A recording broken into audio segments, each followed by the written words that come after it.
Fluggesellschaften machen um Deutschland zunehmend einen großen Bogen. Steuern und Gebühren an deutschen Flughäfen sind ihnen einfach zu hoch geworden.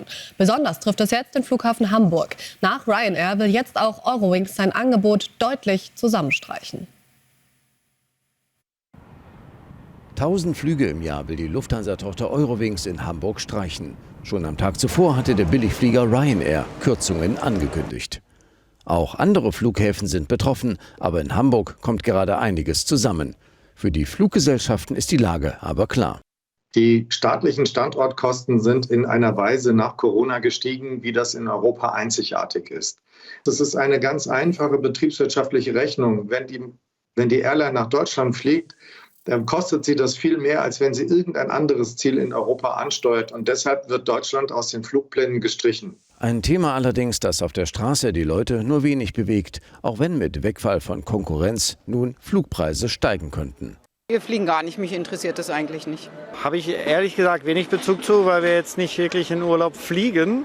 Ich fliege sowieso nicht weg. Es ist eigentlich auch besser für die Umwelt, dass nicht so viele Menschen rumfliegen. Ich denke, dass immer noch genug Absatz für die Airlines da ist und dass noch genug Leute fliegen, leider muss man sagen. Der Markt wird es schon regulieren am Ende, denke ich. Die Fluggesellschaften haben jedenfalls klare Forderungen an die Bundesregierung.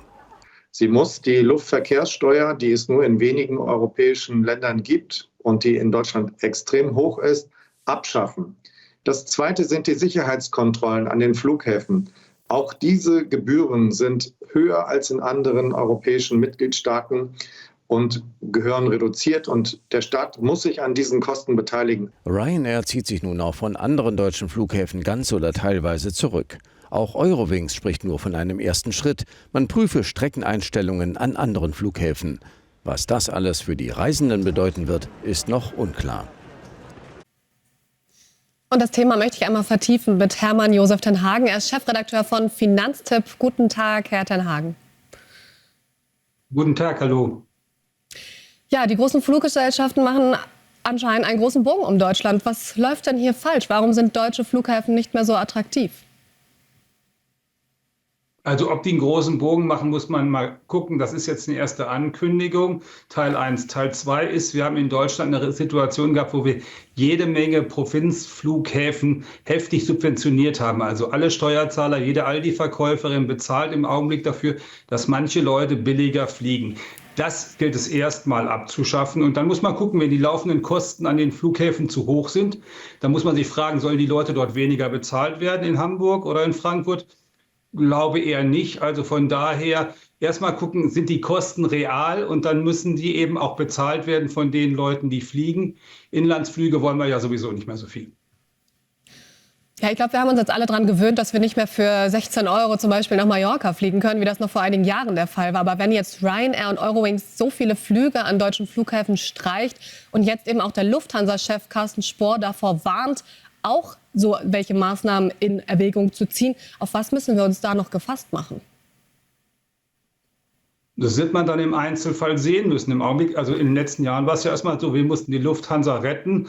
Ryan klagt jetzt, weil Ryan tatsächlich auch merkt, dass sie billiger werden müssen, weil die Leute nicht mehr zu teuren Konditionen fliegen. Also der Ryan-Chef hat gerade im Frühjahr gesagt, wir müssen mit den Preisen runter, um die Leute in die Flugzeuge zu kriegen. Und jetzt versucht er da Druck auszuüben auf Flughäfen, damit vielleicht weniger Sicherheitsausgaben gemacht werden. Wir können ja nicht gleichzeitig auf der einen Seite viel Sicherheitsausgaben fordern und auf der anderen Seite sagen, also Flughafenkontrolle, da brauchen wir weniger.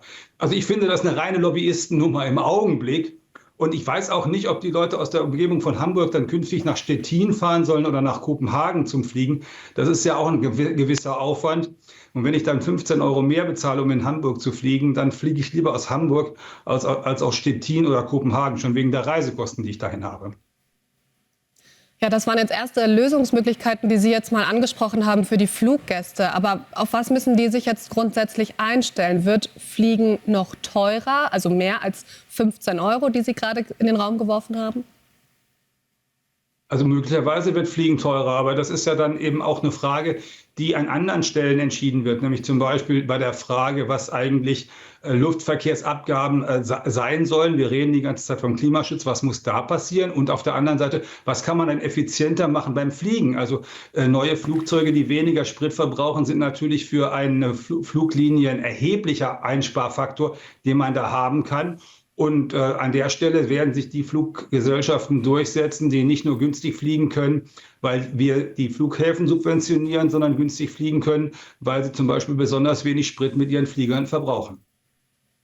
Was wäre denn dann jetzt Ihr Tipp für alle Reisende, die trotzdem noch gerne in den Urlaub fliegen? Muss man jetzt auf andere Airlines umsteigen, andere Flughäfen sich anschauen, wenn das überhaupt noch in dem Rahmen ist? Oder muss man ganz auf Fliegen verzichten?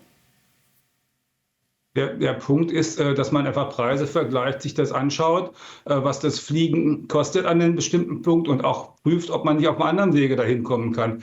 Also gerade in Hamburg gibt es eine Menge Bahnexperten, die Ihnen auch sagen, wie sie von Hamburg aus für unter 100 € nach Italien mit der Bahn kommen. Vielen Dank für diese Tipps und Einschätzungen, Herr Hermann Josef ten Hagen. Vielen Dank für Ihre Zeit. Gerne. Tschüss.